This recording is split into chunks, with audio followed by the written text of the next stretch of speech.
75 पे आ जाओ तो 75 से स्टार्ट करते हैं आज के सेशन को, ताकि फिर जो पिछले 2-3 एमसीक्यू जिसके मिस हो गए थे वो भी कवर हो जाए। इंशाल्लाह ये चैप्टर आज हमारा अच्छे तरीके से कवर हो जाएगा।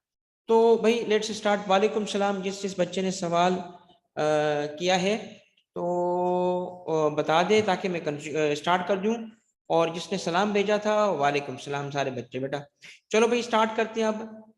सबसे पहले क्या है, विच of the following, question 75 is which of the following is not objective of long term finance।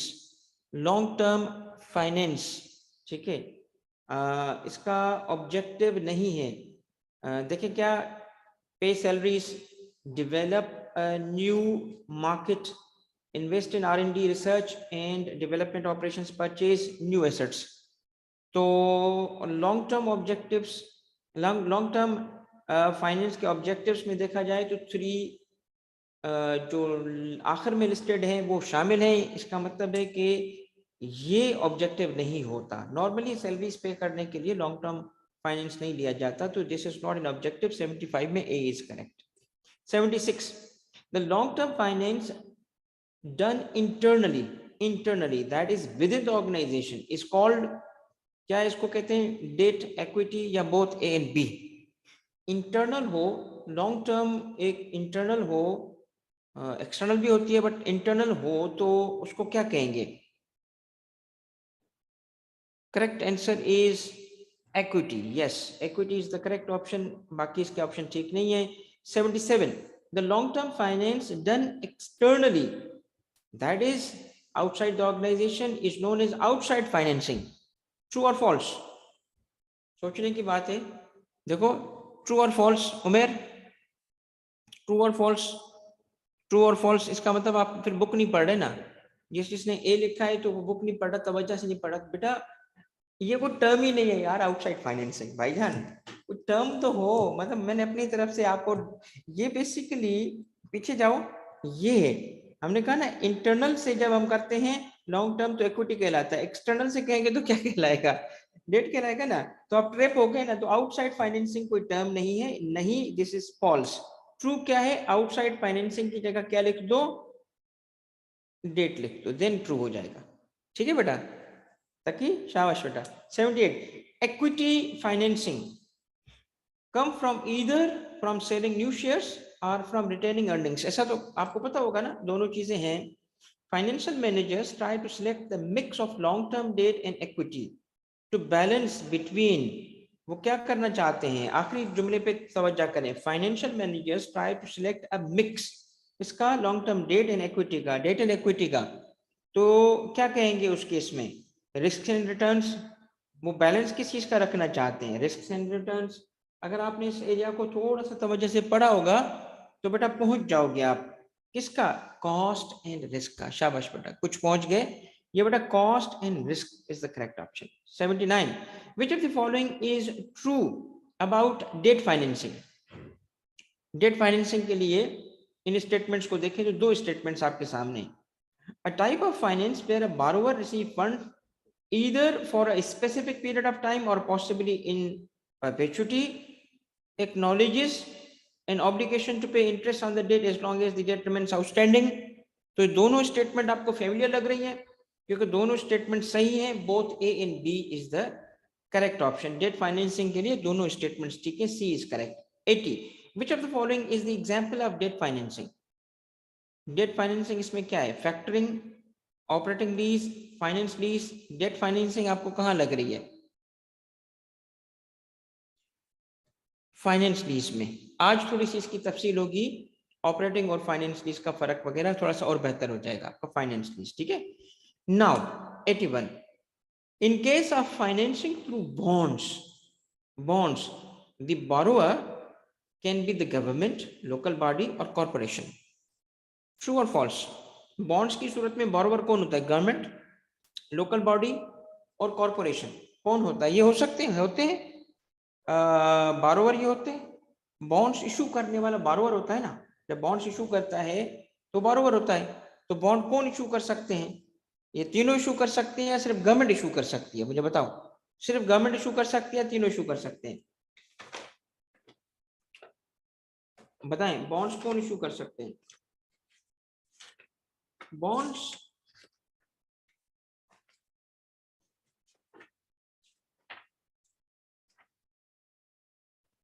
ये आ गया मेरे बेटा, सुनिएगा, ये मैं आपको पेज 57 से लास्ट में जहां बॉन्ड से वहां से पढ़ के सुना रहा हूं।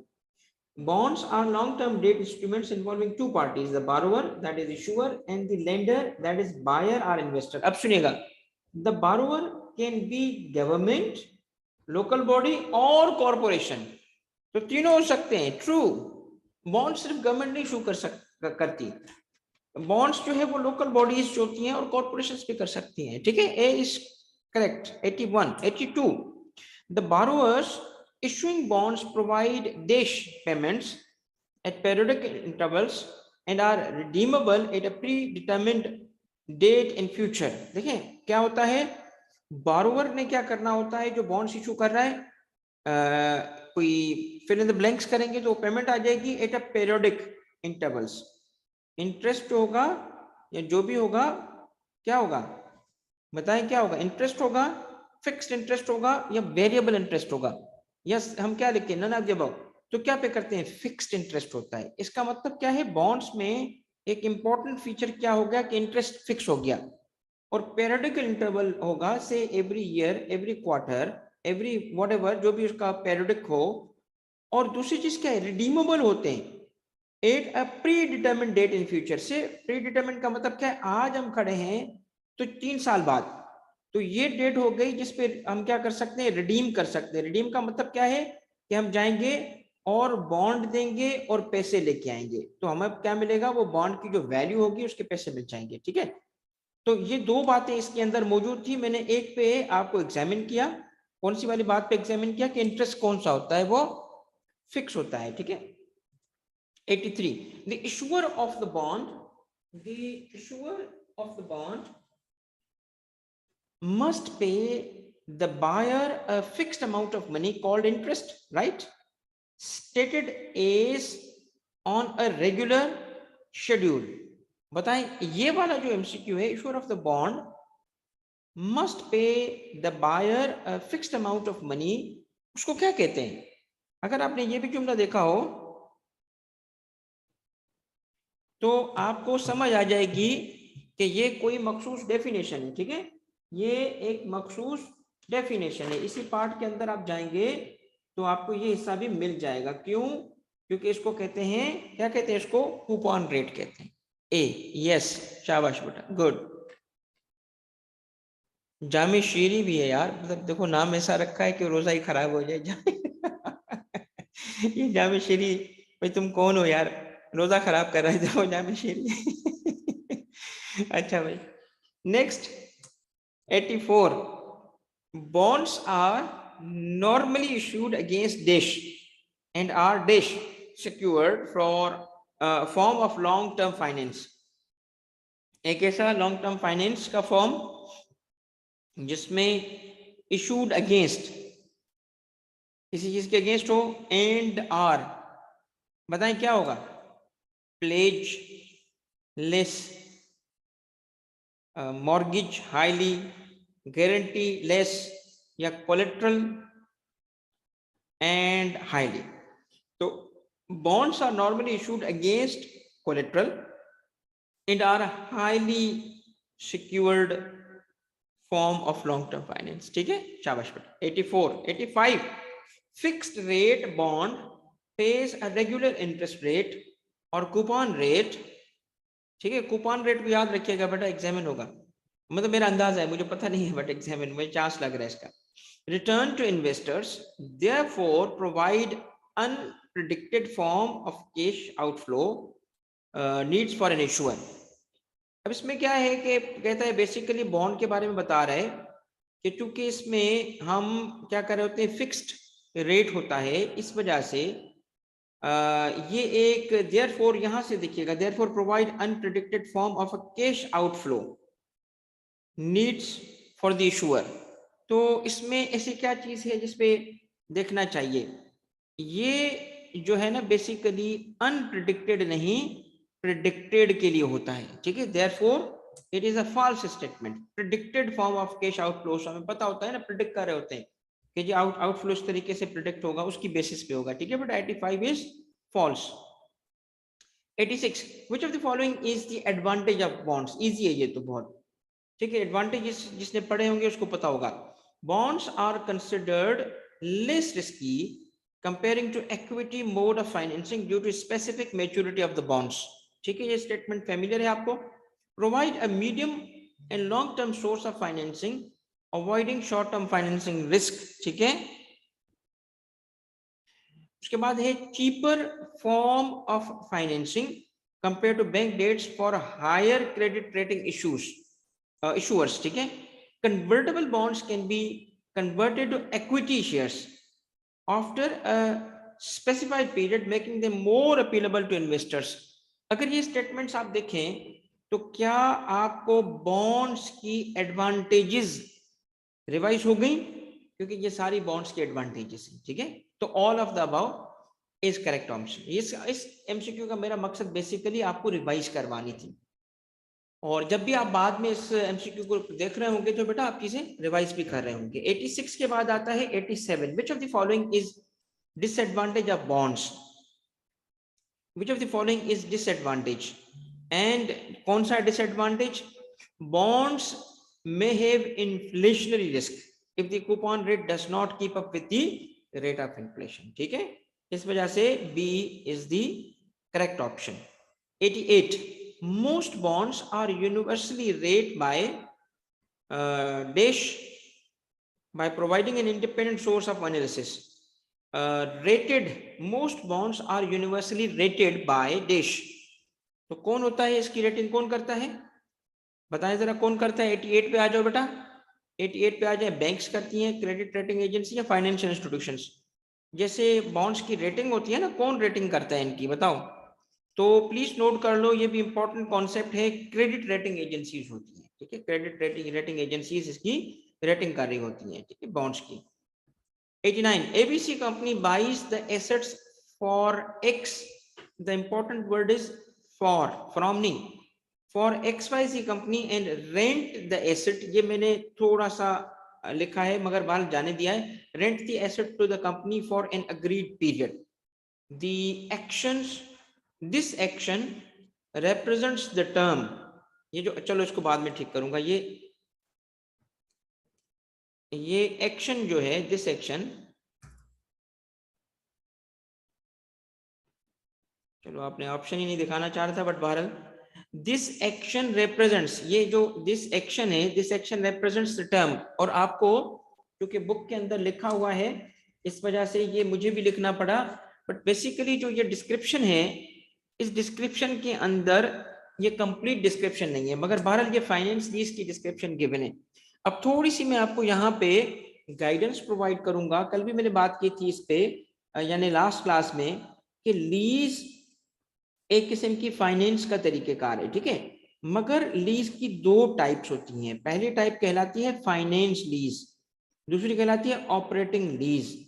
अब जो फाइनेंस लीज होती है इसमें उस एसेट के, ये टर्म याद कीजिएगा, risks and rewards, risk and rewards transfer हो जाते हैं टू लेसी, लेसी के पास चला जाता है। ये मैं इसलिए बता रहा हूं कि ये इंपॉर्टेंट चीज है और हो सकता है किसी बच्चे को भी कंफ्यूजन हो। रिस्क एंड रिवार्ड किसको पास चले जाते हैं? लेसी के पास। तो जो लेसी है वो उस एसेट को जब अपने पास लाया, अपनी कस्टडी में लाया, तो सिर्फ एसेट का यूज नहीं आया, एसेट का रिस्क भी उसका है। यानी अगर कोई चीज टूट फूट जाएगी तो वो उससे खुद चेक करानी पड़ेगी। रिस्क एंड रिवार्ड्स, उसके जो बेनिफिट्स हैं उस एसेट के, उसी को मिल रहे होंगे। और इसमें फाइनेंस लीज में जब लीज टर्म एंड हो जाता है, क्या एंड हो जाता है? लीज का टर्म एंड हो जाता है, तो एसेट ट्रांसफर हो जाता है, ओनरशिप भी ट्रांसफर हो जाती है। किसको? लेसी को। इसमें एसेट की ओनरशिप ट्रांसफर हो सकती है, होती है, जबकि यहां ये दोनों चीजें नहीं होती। यानी ऑपरेटिंग लीज और फाइनेंस लीज की डिस्टिंक्शन हम इस बेसिस पे करते हैं, दो की फीचर्स हैं। अब मैं मिसाल देता हूं आपको।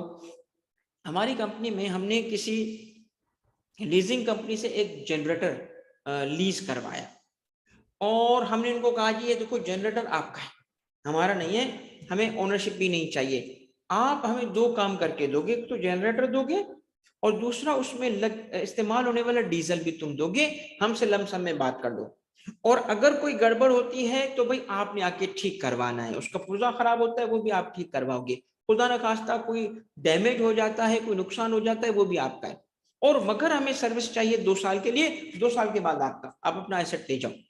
अब ये जो मैं आपको फीचर बता रहा हूँ, ये किस किस्म की लीज आपको जहन में आ रही है, फाइनेंस लीज आ रही है या ऑपरेटिंग लीज आ रही है, जिसमें सिर्फ यूज मिले, तो ये ऑपरेटिंग लीज है, ठीक है। और फाइनेंस लीज जो होती है, फाइनेंस लीज में चूंकि स्नेहा आपके लिए ही ये बात अभी आ रही है, स्नेहा सुनना, चूंकि फाइनेंस लीज में रिस्क एंड रिवार्ड्स ट्रांसफर हो चुके हैं, इसका मतलब है कि this is as good as purchase.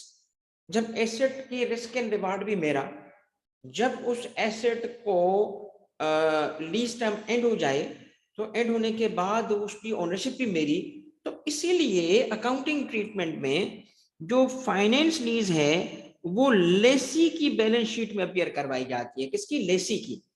तो लेसी जब बैलेंस शीट बनाता है तो उसमें एसेट्स को कैसे शो करता है? ऐसे शो करता है, लिखता है एसेट्स, सबसे पहले लिखता है ओन्ड, तो ओन्ड की डिटेल आ जाती है कि उसके पास बाइक है, उसके पास हेलमेट है, उसके पास जो है वो अपना बाकी सारी चीजें हैं। उसके बाद क्या लिखता है? लीज्ड, तो लीज्ड एसेट को सेपरेटली शो किया जाता है, और जैसे ही लीज टर्म कंप्लीट हो जाता है और वो एसेट की ओनरशिप ट्रांसफर हो जाती है तो वो लीज में से उठा के उसे ओन्ड में ऐड कर देते हैं, ठीक है। ये डिस्टिंक्शन की गई है लीज की। अब आपने आपकी बुक, चुका आईकेप की बुक को मुझे फॉलो करना है स्ट्रिक्टली। आईकेप अपने देखो इस वक्त मकसद इस पूरी एक्सरसाइज का है आपका पेपर पास कराना, ठीक है। इस लास्ट पे आके ऑब्वियसली आपके पास, मैंने कहा कि जी जब आप खुद पढ़ोगे और थ्योरी बेस्ड पढ़ोगे तो उससे रिवीजन कैसी होगी, तो क्यों ना मैं एमसीक्यू के थ्रू आपको रिवाइज करवाऊं, तो आपकी एग्जाम की भी तैयारी हो रही है, आपकी रिवीजन भी हो रही है। तो इसमें चूंकि बुक से आपके एग्जामिनर ने चीजें बनानी है तो मैंने उसको प्राइमरी नहीं 100% वेटेज आपकी बुक को दिया, तो आईकेप की बुक पे ही सारे एमसीक्यू बेस रखते हैं, तो इस वजह से मैंने इसको रिटेन किया है। मगर इस डेफिनेशन में एक मेरी अपनी जाती ऑब्जर्वेशन सुने, इसमें क्या है कि assets to that company for agreed period, अगर सिर्फ इतना बोल के छोड़ दें तो इस, क्योंकि बुक ने उसको फाइनेंस लीज बोला है तो मैं फाइनेंस लीज बोल रहा हूं, मगर आप ध्यान में रखिएगा कि ये डेफिनेशन फाइनेंस लीज नहीं लीज की है। अब वो ओनरशिप हुआ कि नहीं हुआ, हो सकता है कि ये ऑपरेटिंग लीज के लिए भी ये सेम लैंग्वेज जो आपकी बुक ने यूज की है वो ऑपरेटिंग लीज के लिए भी करेक्ट हो सकती है। इसलिए मेरी बात क्या है, मेरी डिस्क्रिप्शन को याद रखना, उस हिसाब से जाना। अगर ऐसे ही जैसे लैंग्वेज मैंने लिखी आ जाए और फाइनेंस लीज लिखा है, finance lease is correct answer, ठीक है। 90, ABC company buys the assets for XYZ and rent the assets to that company for an agreed period. In this scenario, ABC company is dash and XYZ is dash. Seller buyer, lessee lessor, lessor buyer, or lessor lessee. Lessor lessee. D is correct. Good. 91.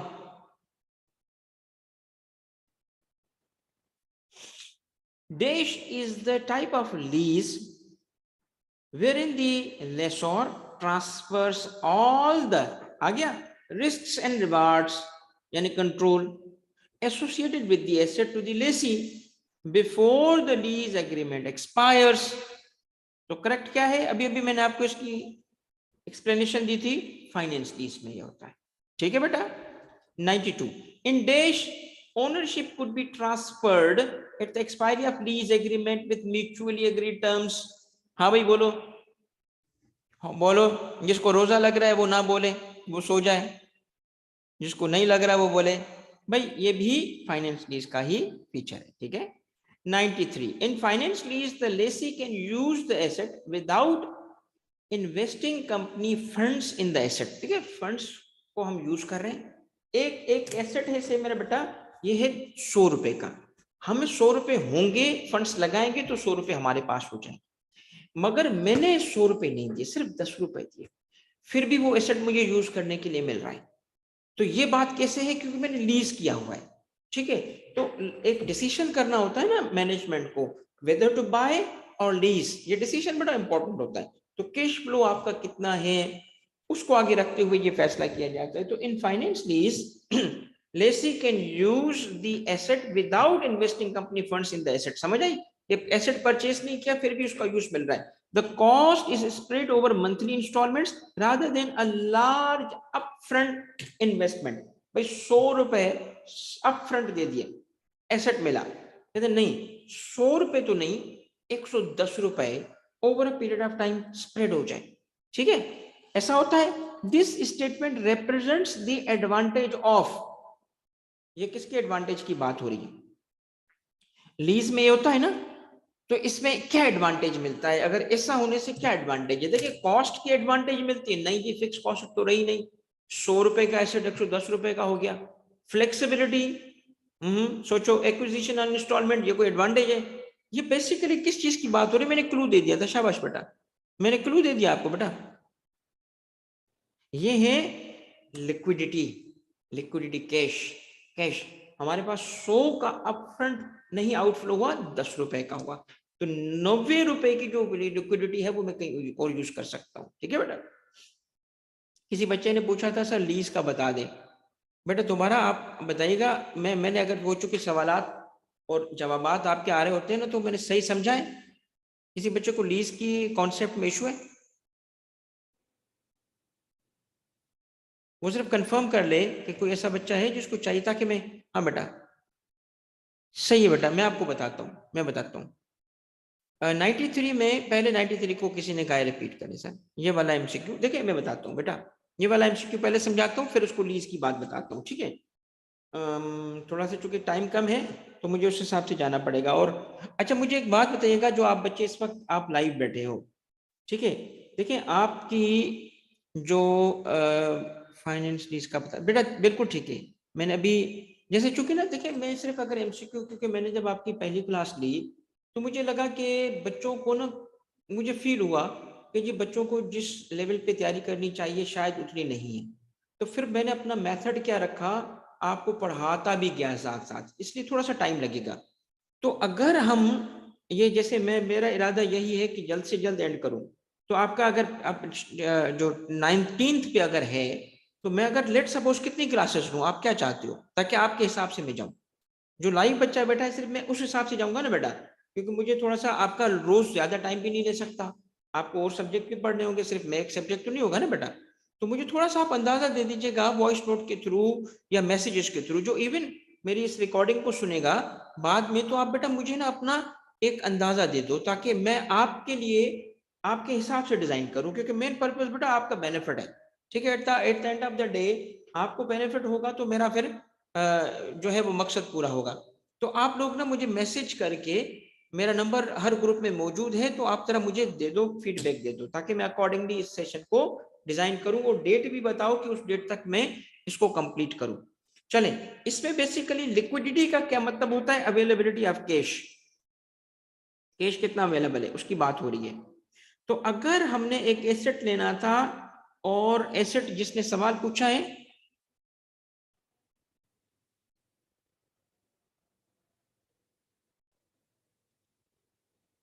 ठीक है, ये है जी आपका asset, ये आपका asset है, जो गाड़ी आपने परचेस करना चाह रहे थे। भाई 100 रुपए होंगे तो आप परचेस करोगे ना, अब आपके पास 100 रुपए के बजाय 10 रुपए, और चाहते हो कि जी ये आपको मिल जाए, तो फंड्स आपने 100 रुपए नहीं लगाए इस एसेट में, मगर फिर भी आपके पास क्या मिल गया, इस एसेट का यूज मिल गया। क्यों, क्योंकि जो इसको अक्वायर करने के फंड्स थे वो आपने over a period of time instalment के थ्रू पे करने। तो अगर हम देखें कि मंथ 1 या क्वार्टर 1 में हमने सिर्फ क्या पे किया, 10, और हमें उस एसेट का यूज मिल गया, तो उस मंथ में कितना पे करते हैं कि हमें एसेट मिलता 100, अब हमें कितने में मिल गया, 10 में, तो 90 का कैश हमारे पास रह गया ना। तो ये लिक्विडिटी और कैश क्या है, एडवांटेज है इसका, किसका एडवांटेज है, ये लीजिंग का एडवांटेज है, कि हमें कम पैसे में एसेट का यूज मिल जाता है, ताकि जो रिमेनिंग पैसे हम कहीं और खर्च कर सकते हैं। तो जो कौन सा एडवांटेज कहलाता है? लिक्विडिटी एडवांटेज कहलाता है। ठीक है बेटा।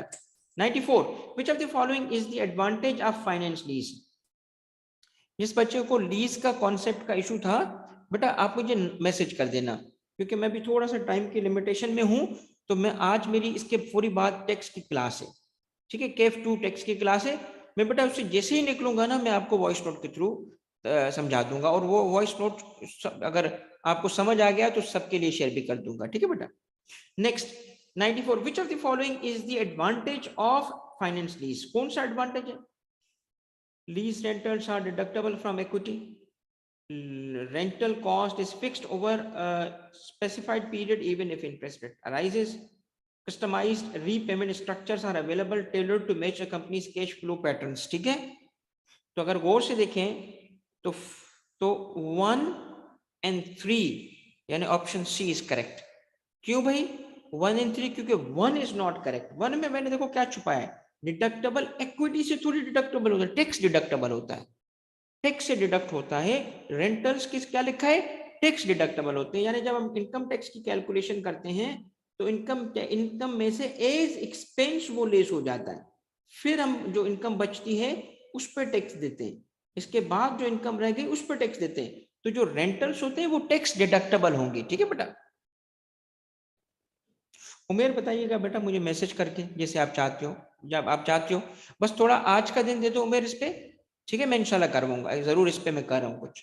94 के बाद आता है 95, in finance lease the ownership could be transferred with mutual agreed terms by terminating the contract at the expiry of agreement before entering the agreement. कब होता है बेटा? At the expiry of the agreement. ठीक है,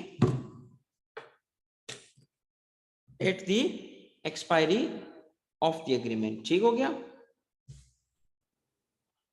terminating वाली possibility अपनी जगह lease term में मुमकिन होता है कि हम लीज टर्म को बीच में टर्मिनेट कर दें, उसके लिए कुछ चार्जेस पे करनी पड़ती हैं, मगर बी इज करेक्ट क्योंकि नॉर्मल तरीके कार है। 96, is it necessary for the lease to compare the cost of the asset?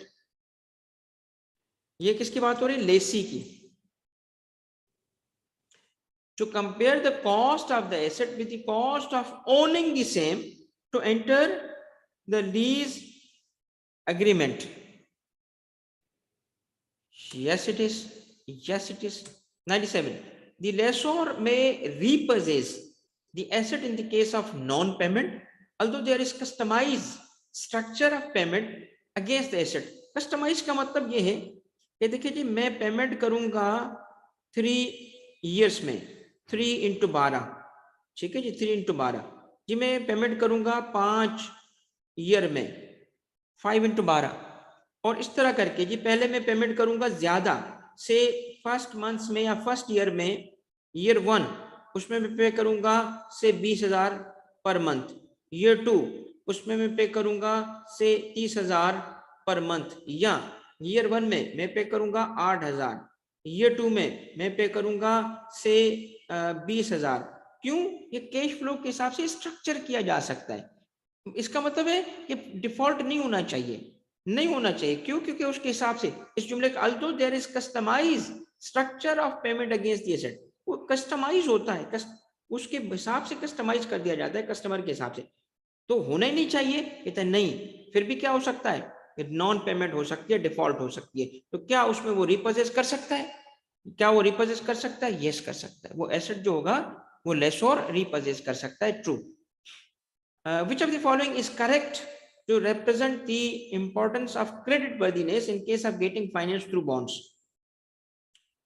अगर आप इस तरीके से बॉन्ड्स के थ्रू फाइनेंस रेज करना चाहते हो तो आपकी क्रेडिट वर्दीनेस इंपॉर्टेंट है। ठीक है, तो which of the following is correct to represent importance किस चीज की, कि क्रेडिट वर्दीनेस कितनी इंपॉर्टेंट है, किस लिए?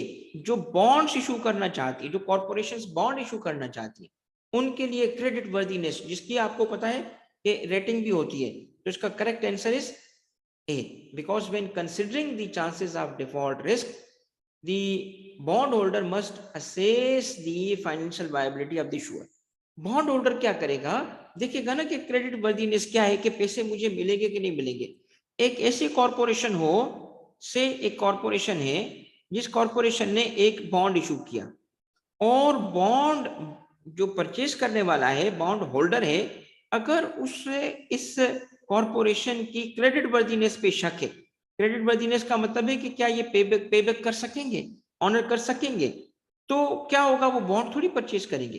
तो बॉन्ड परचेज करने के लिए क्रेडिट वर्दीनेस में क्या होता है, ये इसलिए जरूरी है कि बॉन्ड होल्डर जो होता है वो इसके जरिए क्या करता है, फाइनेंशियल वायबिलिटी देखता है, इशूअर की है कि नहीं है, कि ये कल मुझे पेमेंट कर सकेगा कि नहीं कर सकेगा। 99, ownership of the asset can not be transferred to lessee after the lease term in both finance and operating lease. सही है, क्योंकि हम बार बार क्या लिख रहे थे, हम लिख रहे थे ये रेंट है, तो रेंट होने की वजह से क्या हमेशा रेंट होता है, नहीं, ये मेनली रेंट की तरह तो है, मगर एक केस में, और वो कौन सा केस होता है, वो होता है मेरे बेटा फाइनेंस लीज की सूरत में ओनरशिप ट्रांसफर होती है। ये सिर्फ इसके लिए ठीक है, दोनों के लिए ठीक नहीं है, फॉल्स स्टेटमेंट।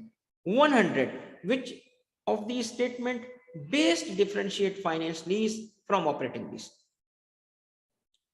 बेस्ट कौन सी है, अब क्योंकि थोड़ा सा टाइम की कमी है बेटा, मैं स्ट्रेट आंसर पे जा रहा हूं, ये बेस्ट है। कैसे, the lessee can purchase the asset at a bargain price after the lease term is expired, जो आपको पता है फाइनेंस में होता है। Where is in operating lease the lessor retains the ownership of the asset during and after the lease term.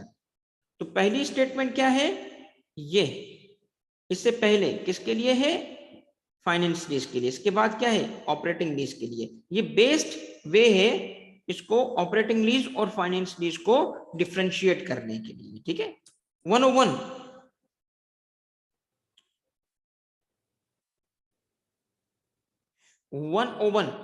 for accounting treatment the present value of the finance lease payment is at least। अब ये, अब जब accounting treatment देखोगे, और जिसने देखी होगी, और मुझे लग रहा है अल्हम्दुलिल्लाह कुछ बच्चों ने देखी है, तो उस सूरत में कितना होगा, एटलीस्ट क्या होगा, एटलीस्ट क्या होगा बेटा, एटलीस्ट, एटलीस्ट धोखा खा गए, देखो एटलीस्ट। अब आप जरा गौर से देखो कहां फंसे, क्योंकि 75 आपने तुक्का मारा हुआ था, इस वजह से।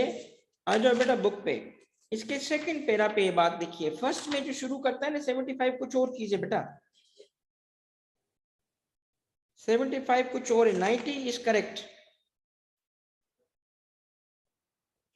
90 इज करेक्ट, ठीक है, देख लिया आपने।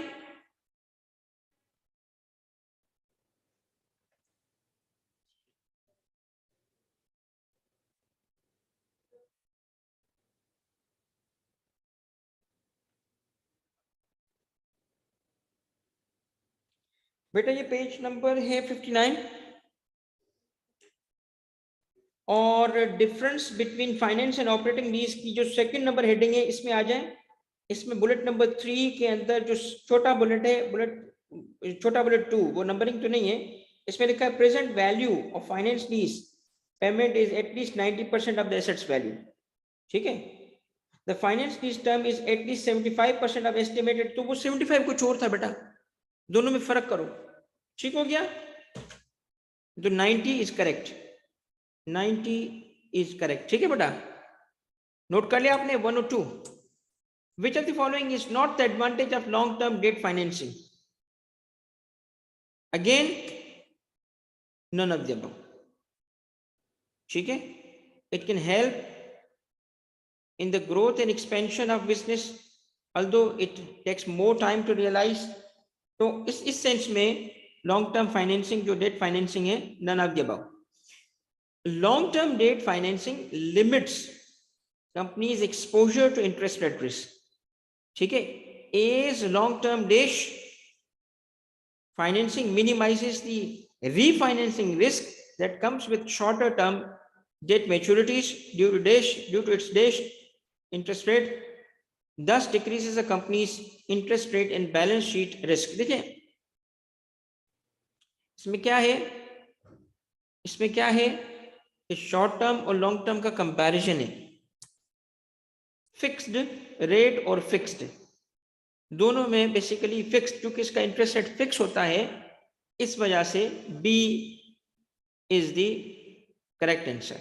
104, there is flexibility in repayment of long term finance, whereas in case of short term finance the borrower come into the debt trap in which the borrower continues to borrow। ये मैंने पिछली class में आपको बताया था कि short term हमने loan लिया, उसको हमने रीपे करने के लिए लोन लिया, ठीक है, इस तरह एक डेट ट्रैप क्रिएट हो जाता है, तो ये स्टेटमेंट ट्रू है।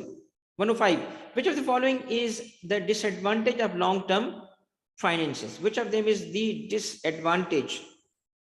All of these, all of these. In long term finance there may be a certain condition or regulation such as maintaining certain mix of the addition monitoring. In rising market rate expectations, finding long term fixed rate financing at a cheaper rate is difficult, ठीक है, D is correct। 106, is it true that in long term debt financing to avoid default risk additional documentation and collateral may be required? Yes, yes, क्यों भाई, इसलिए additional documentation होगी ना।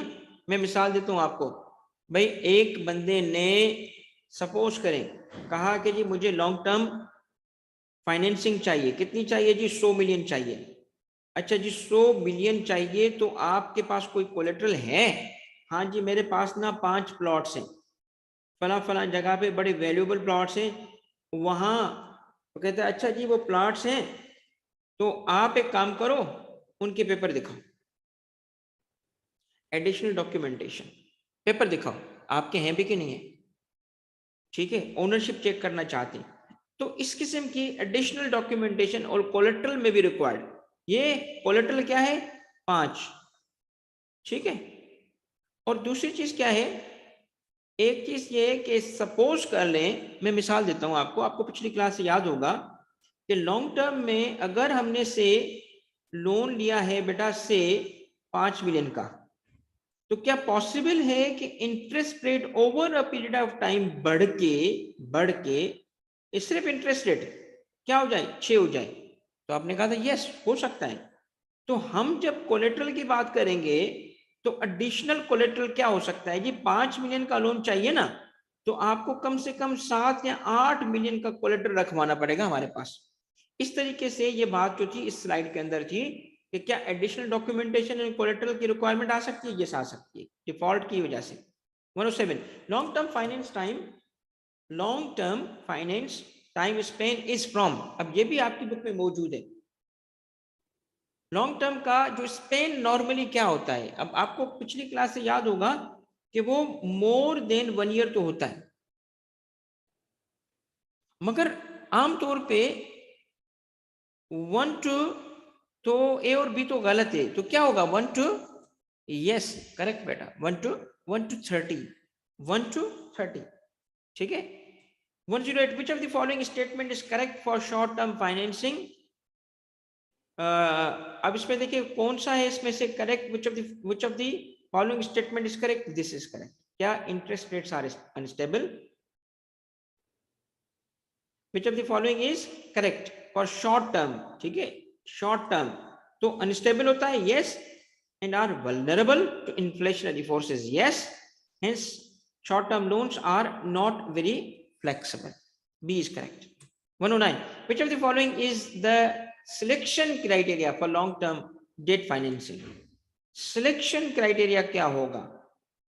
A, it is preferable if borrower is stable, ठीक है, need funds for strategic, day to day running उसकी ठीक है, स्टेबल है, उसको ऑपरेशन चलाने के लिए पैसे नहीं चाहिए, स्ट्रेटेजिक गोल्स थे उसके।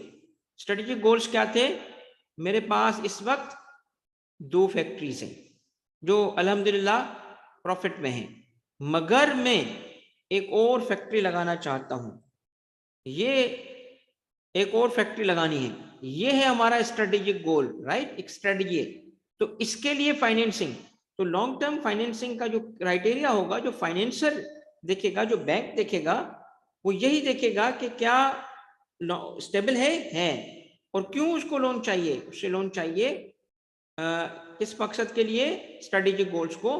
तो therefore A is correct. 110, company में obtain external equity financing by, Wasiullah पूछ रहे हैं कौन सी फैक्ट्री है आपकी। यार वसीउल्लाह, अपने पास एक ही फैक्ट्री है और वो है सीए प्रोड्यूस करने की। ठीक है, अल्हम्दुलिल्लाह, ये सबसे बड़ी फैक्ट्री है जिसके थ्रू हम जो है वो क्वालिफाइड सीए प्रोड्यूस करते हैं। कंपनी में obtain external equity financing by, कैसे कर सकते हैं, बाय, क्योंकि इसमें कीवर्ड्स हैं।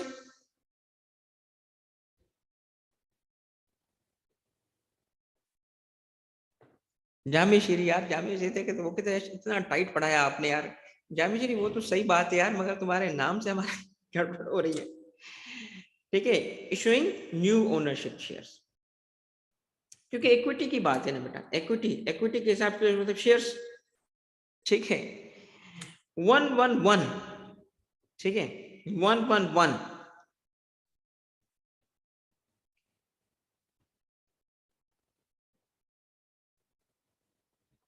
वो कहता है अभी तो नाम बोले जामी श्री, यार एक बच्चे का नाम है, मैं क्या करूं। कंपनी में obtain, कंपनी में obtain internal equity financing by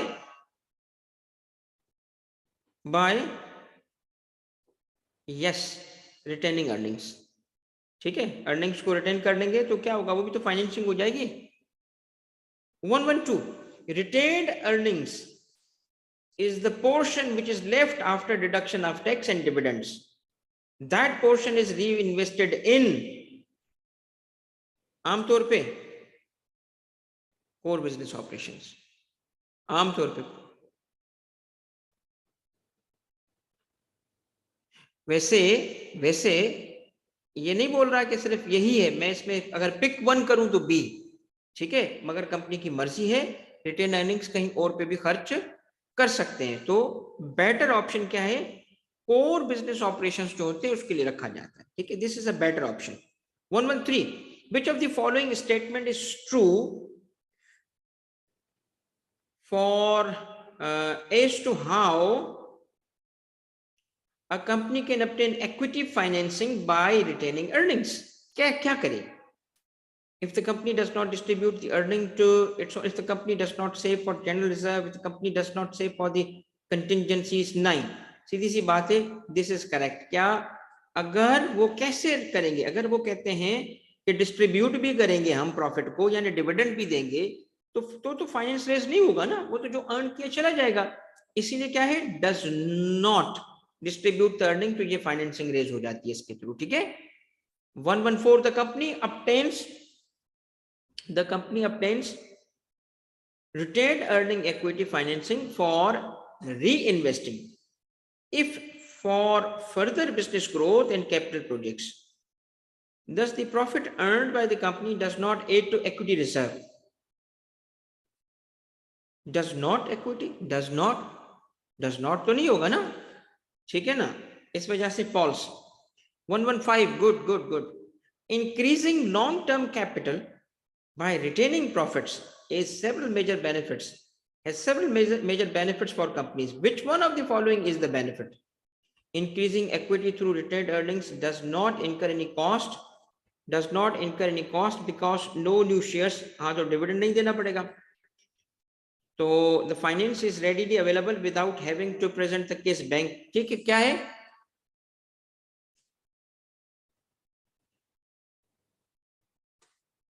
both A and B। ठीक है, both A and B। Wasiullah बेटा ठीक है, मैसेज करना आप ना, मैं कोशिश करता हूं कि ये भी कर सकूं अगर मुमकिन हुआ तो। बेटा कमिटमेंट नहीं है, बट वैसी कोशिश करूंगा बेटा। But let's see 116, is it correct that shareholder approval is mandatory for retention of earnings? Shareholder से पूछते हैं हम कि पैसे तुम्हें दें या कंपनी में रिटेन करें? Obviously not. ठीक है, 117. Which of the following is the reason of limitation to the amount of earning available for retention? कौन सा होगा limitation? Earnings can only be retained if the company is profitable. Obviously, profitable ही नहीं है तो कैसे ये लिमिटेशन हो जाती है? कंपनी को अगर प्रॉफिट नहीं हो रहा तो फिर ये फाइनेंस रेज नहीं हो सकता, इस तरीके से लिमिटेशन है। B, retained earnings are cheaper alternative to other sources of finance यानी debt equity for a company because it is internally generated. Okay, the business does not need to meet any credit rating or security requirements to use retained earnings. क्या बात दुरुस्त है? बिल्कुल सही है, absolutely correct. Which of the following is advantage of financing through retained earnings? Retained earnings, these earnings are readily available and the company does not seek any help from shareholder or lenders in case of urgency of funds. ठीक है, B therefore is absolutely correct in 119. 120, 120. Which of the following is the disadvantage for financing through retained earnings? Disadvantage क्या है इसका? Disadvantage D है. The opportunity cost of these earnings is relatively high because it shows that amount of earning which have been foregone by the equity shareholders. देखो obviously बात है ना, क्यों? क्योंकि जो शेयर यूज होगा वो शेयर होल्डर के को नहीं मिलेगा, ठीक है ना, जो यूज कर लेंगे तो नहीं मिलेगा, तो opportunity cost. Both private and public companies can raise equity capital externally by issuing shares for cash with some restrictions. ये पहले भी थोड़े से डिफरेंट वे में आ चुका है। Is it correct? No, it is not. क्यों? क्यों भाई?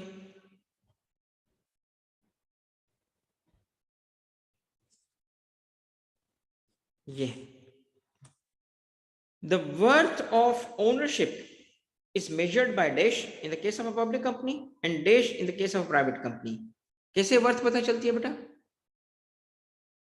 कैसे पता चलती है बेटा?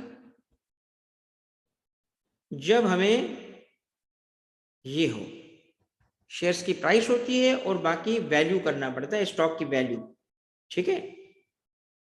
पब्लिक कंपनी के जो शेयर्स होते हैं वो लिस्टेड होने की वजह से आसानी से इसकी प्राइस मिल जाती है हमें स्टॉक एक्सचेंज पे होने की वजह से। प्राइवेट की कंपनी की सूरत में उसकी वैल्यू करनी पड़ती है, वैल्यूएशन होती है उसकी, ठीक है बेटा। 122, 123. It is difficult for a private company to sell shares to public as the shares are not traded on a stock exchange.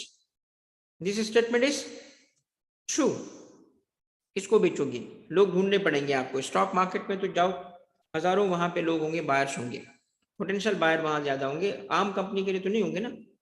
124. Stock exchange can be used both as a market for issuing new shares for the cash and also a primary market where investors can buy and sell new shares of the company. Is this correct? No, it is not. Stock market primary नहीं, secondary market होता है। New shares जब company issue करती है तो directly share holders को issue करती है और उसके बाद वो शेयर होल्डर्स क्या करते हैं, सेकेंडरी मार्केट, ये प्राइमरी मार्केट कहलाता है।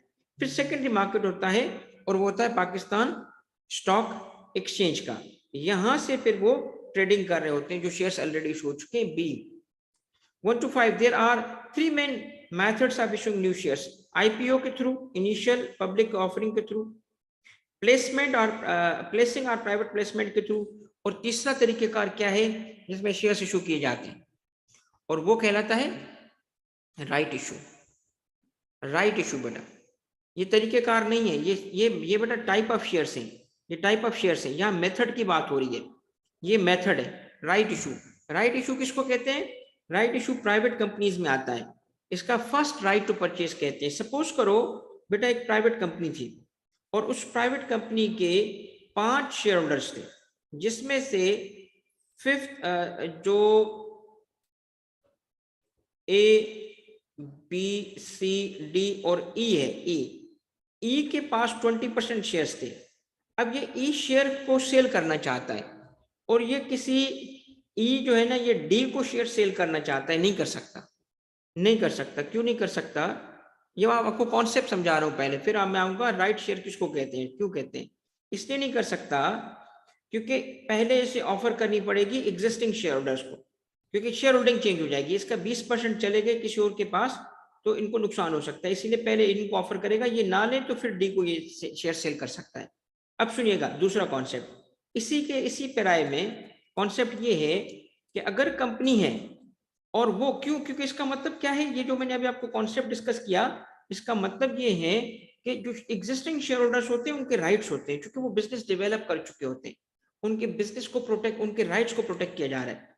तो एक तरीका क्या है कि अगर कंपनी शेयर्स इशू करे, ठीक है, तो शेयर्स इशू करे, अब कंपनी की तरफ से आ रहे हैं A B C D E, अब ये कंपनी ने शेयर इशू किए हैं, ठीक है। अब कंपनी शेयर इशू करने जा रही है, किसे, कंपनी शेयर इशू करने जा रही है से एफ को, और कितने शेयर इशू किए, इतने ज्यादा इशू करेगी कि इनकी इनकी ये माइनॉरिटी में चले गए, तो फिर तो एग्जिस्टिंग शेयर होल्डर का राइट ही नहीं है। इसीलिए क्या करती है कंपनी, सबसे पहले राइट इशू, जो फर्स्ट राइट होता है, इनको देती है। आप परचेज करोगे, करो, आपको दूं, नहीं किसी और को दूं, तो इसको क्या कहते हैं, राइट इशू कहा जाता है, ठीक है। राइट जब रिजेक्ट कर दे कोई एग्जिस्टिंग होल्डर तो बाहर जाता है, राइट इशू इसको कहते हैं बेटा, ठीक है। इक्विटी का मतलब है शेयर इशू होना, जुबेदा इक्विटी इशू मींस, ये बस ऐसे ही लिख दिया है हमने ताकि आपको थोड़ा कंफ्यूज किया जा सके, ये कोई टर्म नहीं है, इक्विटी और शेयर्स कनेक्टेड है आपस में, ठीक है। 1 to 6, there are mainly two types of shares that a company may issue to raise equity. कौन से, कॉमन स्टॉक, और ये आसान सा है, और प्रेफर्ड स्टॉक, ठीक है। In case of debt financing, the company has to pay high interest and make a commitment for fixed periodic payments. Similarly, in case of equity financing through issue of shares, the company must pay dividend at fixed rate to its shareholders. True or false? True और false नहीं आ रहा है बेटा, prefer पे थोड़ी बात आगे चल के होगी। ट्रू और फॉल्स, फॉल्स, क्योंकि डिविडेंड देना जरूरी नहीं होता, वो उस डेट की तरह नहीं है, लाजमन नहीं है। 1 to 8, which of the following is best advantage for lenders regarding equity issue? Shares की सूरत में क्या होगा, ये for lenders a high share capital is considered a buffer to mitigate the debt. देखो इसकी वजह क्या है कि अगर एक कंपनी है और उस कंपनी के पास से कोई 10 लोगों से या 10 इंस्टीट्यूशन से उसने पहले ही जो है वो लोन लिया हुआ है, और ये जो 10 है, ये से कंपनी का इस वक्त 40% जो है फाइनेंसेस यहां से जा रहे हैं। Compare this with another company जिसमें सिर्फ एक बंदे से, और वो भी टोटल का 5% लोन, तो जितना जो जो जो अब लेंडर होगा, जो न्यू लेंडर है, वो इस फैक्ट को देखेगा, इस कंपनी से खुश होगा वो, और ये लेंडर इस कंपनी से ना खुश होगा, क्योंकि ये 11वां बनने जा रहे हैं, 11वां बनने जा रहा है। तो इतने सारे जो राइट फर्स्ट रिसीव किसका होगा, तो लेंडर्स जो होंगे वो क्या देखते हैं, हाई शेयर कैपिटल को देखेंगे, क्यों, इससे क्या होगा, एक रिस्क उनका मिटिगेट हो रहा होता है। 1 to 9, the company can use the funds obtained through equity issue in any manner.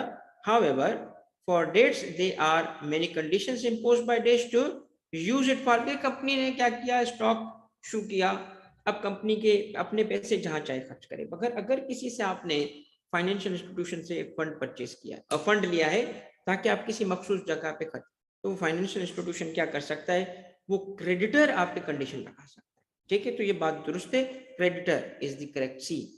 130, investors find companies finance through shares more attractive than companies finance with debt because it signals market confidence on the company's growth strategies and ये देखिए, ये बात समझिएगा, एक company है और उस company में डेट टू इक्विटी रेशो होता है, डेट इक्विटी रेशो इसका मतलब शेयर्स, तो शेयर्स ज्यादा हैं, ठीक है। क्या है, फाइनेंस थ्रू शेयर्स है, क्या इंडिकेट कर रहा है कि मार्केट जो है ना, जो लोग, इसका मतलब इसके शेयर्स परचेज कर रहे हैं, तभी तो कंपनी शेयर इशू की जा रही है। शेयर इशू क्यों कर रही है, क्योंकि लोग इसके शेयर परचेज कर रहे हैं। दिस इंडिकेट्स क्या, मार्केट का कॉन्फिडेंस है। दिस इंडिकेट्स कब मार्केट का कॉन्फिडेंस आता है, जब ग्रोथ हो रही हो, इसकी स्ट्रेटजीज, मैनेजमेंट सब ठीक चल रही है, तो ये जो इन्वेस्टर्स होंगे इस बात को देखेंगे या नहीं देखेंगे, इस बात को देखेंगे कि नहीं देखेंगे बेटा, इस बात को देखेंगे कि नहीं देखेंगे। Investors find companies finance through shares more attractive than companies with debts, the answer is true. because it signals market confidence on the company's growth strategies. ये जो है ट्रू स्टेटमेंट है, ठीक है। क्यों भाई ट्रू स्टेटमेंट है? क्योंकि बिल्कुल ऐसे ही होता है। 131, by issuing shares to Dish, it aligns company's goals of achieving profitability with staff goals. Company के गोल्स स्टाफ के गोल्स से अलाइन हो जाएं तो कंपनी क्या करती है? Company employee stock option issue करती है। स्टॉक ऑप्शन किसे? एम्प्लॉई को, और इसको कहते हैं स्कीम। तो क्या कहते हैं? एम्प्लॉई स्टॉक ऑप्शन स्कीम कहलाती है। इसमें क्या होता है?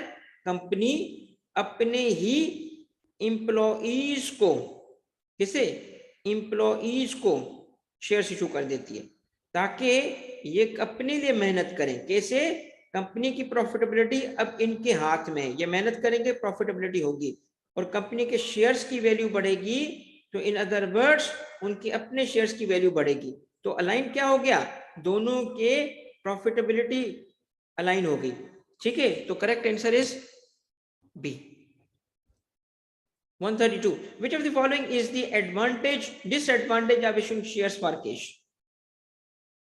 D, the company will be required to make compliance with relevant laws and make issue of the shares effective. However, non-compliance may result. भाई सीधी सी बात है, ACCP ऐसे तो शेयर इशू नहीं करने देगा ना। उसके लिए क्या होगा? सेपरेट अकाउंट खोलना पड़ेगा, उसमें लोगों से फंड्स आएंगे, वो फंड्स उस वक्त तक यूज भी नहीं हो सकते, इसके बाद अलॉटमेंट की स्टेज होगी, सारा का सारा लॉ अप्लाई करना पड़ेगा। ये एक disadvantage. Selling shares is lengthy, time consuming process with lot of uncertainties. Price, अब देखिए हुकूमत का आगे पीछे होने से क्या हुआ शेयर्स की? आपने देखा आज स्टॉक मार्केट में क्या था, डिप पड़ गया है बहुत बड़ा। And in case of public companies it is required to provide lot of information, obviously, which is also a costly process. On the other hand, finance through equity issue is considered more attractive than debt financing for investors. Is it true? Yes, true. देखिए इसका मतलब क्या है कि जो equity है उसके कुछ disadvantages तो हैं मगर कुछ advantages भी हैं, ठीक है। Debt is another form of issuing new shares to of equity. Shares is form of an equity. Debt is another form of issuing new shares is a form of equity. किसकी बात हो रही है? Preferred stock की बात हो रही है। Preference shares are also known as ordinary shares. Absolutely not, ये दो अलग अलग चीजें। Although preference shares are also owners like ordinary shares, they receive fixed dividend. अब जिसने कहा था ना सर प्रेफरेंस शेयर्स, तो बेटा सुनो ये कैसे मुख्तलिफ है। फिक्स्ड डिविडेंड होता है और वो भी जब प्रॉफिट हुआ तो बिफोर ऑर्डिनरी बाकियों को उससे प्रॉफिट होता है 100 का।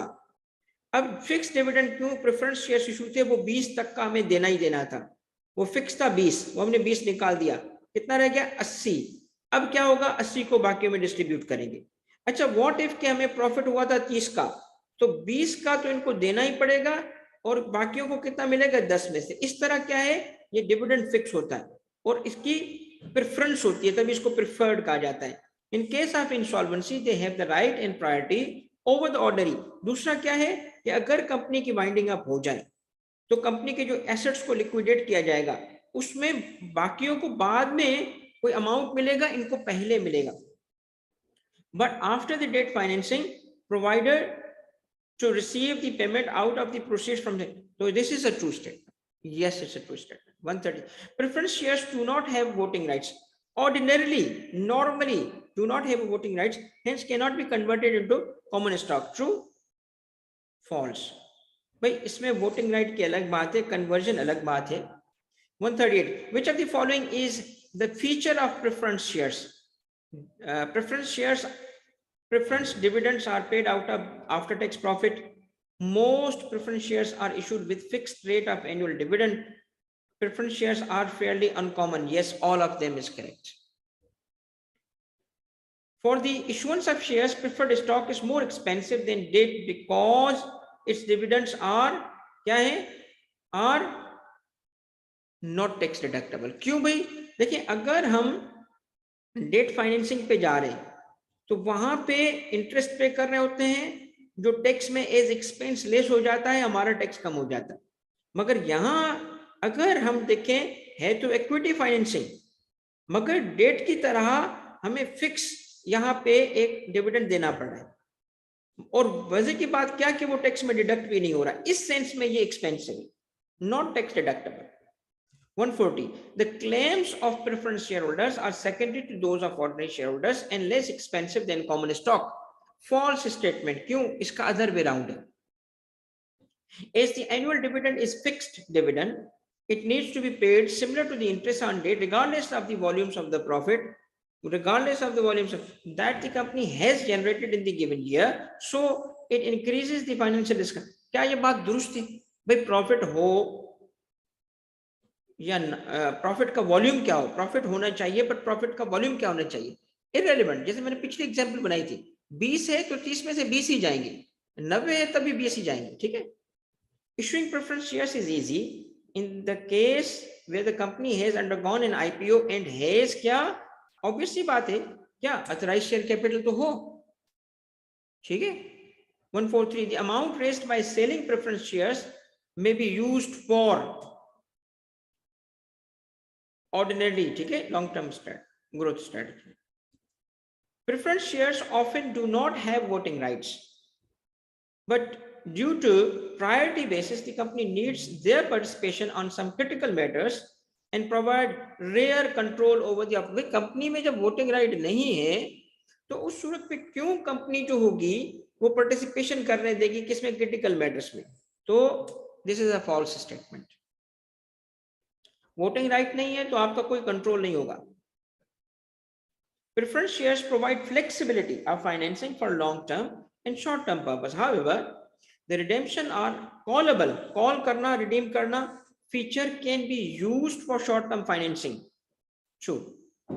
Which of the following is the reason why investors prefer preference shares over common shares? All of these. Dividend is fixed. Preference shareholders are paid before. Ordinary shares or dividend charge is higher than the interest rate. Interest rate say obviously. 147. Which of the following is disadvantage of the preference shares? Dividends are not an allowable.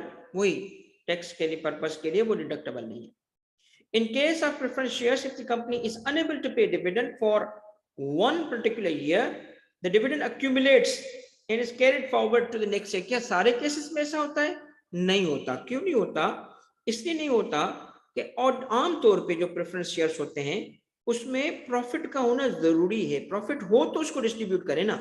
मगर एक बात आएगी इस पे, इन the case of this, अब बताओ, accumulation of dividend might be a burden, इसमें accumulation होती है, इसमें होती है, और इसमें क्या होगा, where not, अगर वो एबल नहीं है कैरी फॉरवर्ड करता करता जाएगा। किसकी बात हो रही है? क्यूमुलेटिव प्रेफरेंस शेयर्स की बात हो रही है। 150, the option of issuing preference shares is available to public as well as to private. क्या ऐसा है? नहीं, नहीं, ठीक है, क्योंकि लिस्टेड होता है तो public. Generally, the stock market views the equity issue is doubtful and negative signal that the company is overvalued and it seeks money prior to its share pricing falling. Therefore, financing through retained earning does not carry on negative connotation. True, negative connotation कुछ नहीं, क्योंकि अंदरूनी हम इस्तेमाल कर रहे हैं उसको, और इस वजह से कोई टेंशन नहीं। 152, इस पर ये एक मखसूस ऑर्डर है, ठीक है। क्या packing order theory, a company should prefer to finance itself in this order. पहला ऑर्डर क्या होगा? First internally through retained earning, पहले देखो रिटेन्ड अर्निंग है वहां से फाइनेंस करो, फिर लोन लो, फिर इक्विटी इशू करो। क्या ये स्टेटमेंट दुरुस्त है? यस इट इज ट्रू, ये कहलाता है packing order theory. In debt financing, creditors may place restraints on management in the event of default. Yes, financial caveats, जो limitations हैं, such as maintaining minimum what is added to debt agreement. जब agreements होंगी तो उसमें एक caveat रखा जा सकता है, एक restriction limitation रखी जा सकती है कि आपने कम से कम इतना minimum ये करना है। क्या मिनिमम करना है? दोनों, करंट रेशियो भी रखा जा सकता है, क्विक रेशियो भी रखा जा सकता है। मेरा ख्याल है ये लास्ट है हमारा। Equity owners have no obligation to pay dividends and no residual claim on income, falls. Equity owners को डिविडेंड भी मिलता है। दिस वॉज बेटा चैप्टर 4, और उम्मीद है कि आपका अच्छी तरीके से रिवाइज भी हो गया होगा और आपकी एग्जाम के एमसीक्यू की भी तैयारी हो गई होगी। ठीक है, अब चूंकि बेटा मेरी अगली क्लास है एक्स की KF2 की क्लास है, इस वजह से मैं इसको एंड करूंगा। अगर आपके कोई क्वेश्चंस हो किसी एक एमसीक्यू पे या किसी पे भी, काइंडली मेरे नंबर पे मैसेज करें। ठीक है, मैं आपको इंशाल्लाह कोशिश करके जल्द से जल्द रिप्लाई करूंगा। नंबर आप सबके पास होना चाहिए 03322130867। ठीक है,